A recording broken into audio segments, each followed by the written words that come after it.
नमस्कार, मैं हूं अमित कुमार। नीतीश कुमार देश के जो है तमाम जो विपक्षी पार्टियां हैं उनके जो राजनेता हैं मिल रहे हैं, उनको संगठित कर रहे हैं।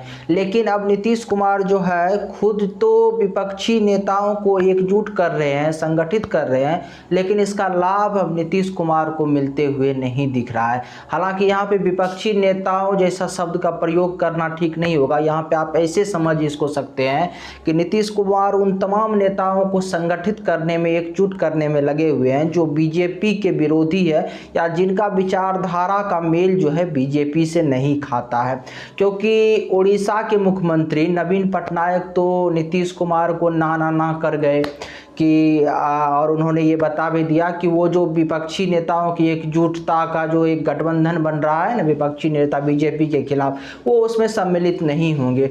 तो इसीलिए यहाँ पे आप ऐसे भी इसको समझ सकते हैं कि ये तमाम वो नेता अगर पूरे देश में नज़र दौड़ाएंगे तो एकजुट हो रहे हैं, संगठित हो रहे हैं, जो बीजेपी के विचारधारा के विपरीत हैं और जो बीजेपी के विरोधी हैं, उनको नीतीश कुमार संगठित कर रहे हैं। लेकिन अगर किसान के भाषा में समझिए इस चीज़ को तो ऐसे समझ सकते हैं कि नीतीश कुमार तो फल लगा रहे हैं, पौधा लगा रहे हैं, नीतीश कुमार खेती कर रहे हैं, फसल लगा रहे हैं, लेकिन इस फसल को कोई और काटते हुए दिख रहा है, कोई और ले जाते हुए दिख रहा है, और वो है कांग्रेस पार्टी।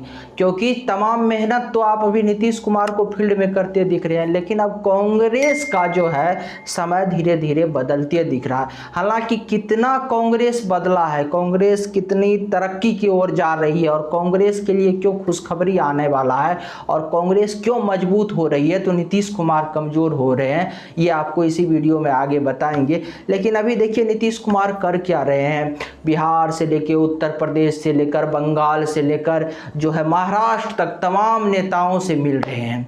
मकसद क्या है कि बीजेपी के विरुद्ध जो है संगठित होना है, बीजेपी को हराना है 2024 के लोकसभा चुनाव में। आखिर नीतीश कुमार जो कल तक बीजेपी के साथ थे, आखिर इतना उनके दिल में जो है बीजेपी के विरोध करवाहट क्यों आ गई, बीजेपी को वो जो है अचानक क्यों हराना चाहते हैं। आप समझिए, यहाँ पे नीतीश कुमार लाख मना कर दे, कोई लाख मना कर दे कि नीतीश कुमार कह दे कि नीतीश कुमार के दिल में प्रधानमंत्री बनने की इच्छा नहीं है, लेकिन जो है ये जो है उसी प्रकार का एक तरह का बहकावा है कि जो हम भूख लगी हुई है और हम बोल रहे हैं हमको खाना पसंद नहीं है या हम खाना नहीं चाहते। भूख तो है लेकिन हम लोगों को दिखा रहे हैं कि हम खाना नहीं चाहते या हमको खाना पसंद नहीं है। तो इच्छा तो है, अगर इच्छा नहीं होती तो बीजेपी का साथ क्यों छोड़ा लंबे समय से। अभी जो आरजेडी के साथ महागठबंधन है बिहार में, क्या अभी जितना हैंड फ्री मिल रहा है, जितना जिस प्रकार से काम कर रहे हैं नीतीश कुमार, क्या बीजेपी के साथ रहने में कोई बाधा थी? कोई बाधा नहीं थी और अच्छे तरह से सर्वे सर्वा नीतीश कुमार थे। बिहार में तो कम से कम बीजेपी के लिहाजा से तो थे ही और तमाम फैसले लेते थे। और नीतीश कुमार के इर्द गिर्द बीजेपी के जो बिहार के खास करके नेता देखिए तो नीतीश कुमार के इर्द गिर्द घूमते थे।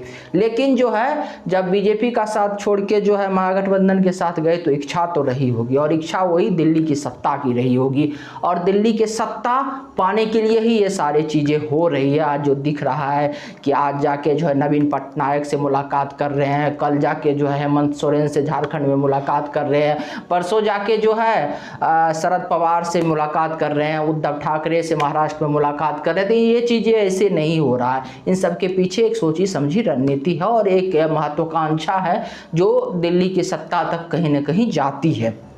लेकिन क्या अब दिल्ली का सत्ता इतना आसान होगा? क्योंकि जब नीतीश कुमार इस मुहिम में लगे हुए थे, जब नीतीश कुमार जो है कांग्रेस के नेताओं के साथ उनकी मुलाकात हुई थी, याद है ना आपको, मल्लिकार्जुन खड़गे और राहुल गांधी से वो मिले हुए थे, उस समय जो है कांग्रेस की स्थिति देश में जो है कांग्रेस लगातार पूर्वोत्तर की 5 राज्यों में चुनाव हार चुकी थी और कांग्रेस में के कार्यकर्ता में भी एक निराशा था। कांग्रेस को जो है लोग उस प्रकार से ले भी नहीं रहे थे और ऐसा लग रहा था कि कांग्रेस में वो क्षमता नहीं है कि 2024 में जो है कांग्रेस जो है मोदी को टक्कर दे सके, इसीलिए नीतीश कुमार आगे आए, तब वहां लग रहा था। लेकिन अभी देखिए जैसे कर्नाटक में विधानसभा का चुनाव संपन्न हुआ, तमाम एग्जिट पोल क्या बता रहा है कि कर्नाटक में कांग्रेस जो है जीत रही है, यानी 224 विधानसभा सीट है कांग्रेस कर्नाटक में। कर्नाटक एक बड़ा राज्य है, वहाँ कांग्रेस जीत रही है।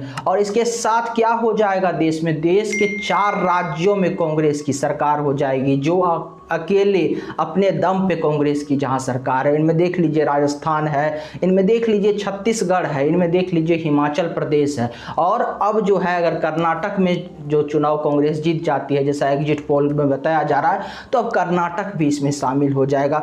अब देखिए जब कांग्रेस मजबूत हो रही है और कांग्रेस के कार्यकर्ताओं में जान आ रहा है, कांग्रेस के कार्यकर्ताओं में एक नया उत्साह आ रहा है, और जो है अभी राजस्थान और मध्य प्रदेश में चुनाव होने वाले हैं, लोकसभा चुनाव से पहले कई राज्यों में भी विधानसभा चुनाव होने वाले हैं। अब देखिए कांग्रेस के कार्यकर्ता में जब ये जान आ जाएगा, तो क्या कांग्रेस के कार्यकर्ता, कांग्रेस जिसकी जो है जो एक राष्ट्रीय पार्टी है, जिसका जो है पूरे देश में लगभग जिसको 10 करोड़ के लगभग वोट मिलता है, क्या वो ऐसे राजनीतिक पार्टी एक नीतीश कुमार को, जो एक बिहार जैसे राज्य में मुख्यमंत्री है, जिनका जो है गठबंधन जो के साथ है, जो अकेले दम से सत्ता में भी नहीं है, और उनको स्वीकार करेगी? क्या ये सब इतना सुलभ होगा? नहीं होगा। क्योंकि इसीलिए हम कह रहे हैं कि जो अभी जो नीतीश कुमार फल लगा रहे हैं, अभी जो वृक्ष लगा रहे हैं नीतीश कुमार, इसका फल जो है कहीं ना कहीं कांग्रेस खाती हुई दिख रही है, और जो है कांग्रेस को इसका लाभ मिलेगा। क्योंकि जो है लोकसभा चुनाव आते आते अगर कांग्रेस धीरे धीरे मजबूत हो गई, तो नीतीश कुमार को जो है कांग्रेस स्वीकार नहीं करेगी, और कांग्रेस के बिना विपक्षी गठबंधन का जो वो बड़ा स्वरूप है ना, बीजेपी को टक्कर देना, थोड़ा सा अब इसमें जो है असंभव सा दिख रहा है। अब देखिए इसका एक और आपको जो है उदाहरण देते हैं। अभी महाराष्ट्र गए हुए थे ना नीतीश कुमार, महाराष्ट्र में जब वो शरद पवार से मुलाकात कर रहे थे, और शरद पवार से मुलाकात करने के बाद जब वो प्रेस कॉन्फ्रेंस करने आए, तो एक पत्रकार ने पूछा क्या जो है प्रधानमंत्री पद का उम्मीदवार 2024 के लिए शरद पवार हो सकते हैं? तो नीतीश कुमार ने कहा हो जाए, हमें कोई आपत्ति नहीं है।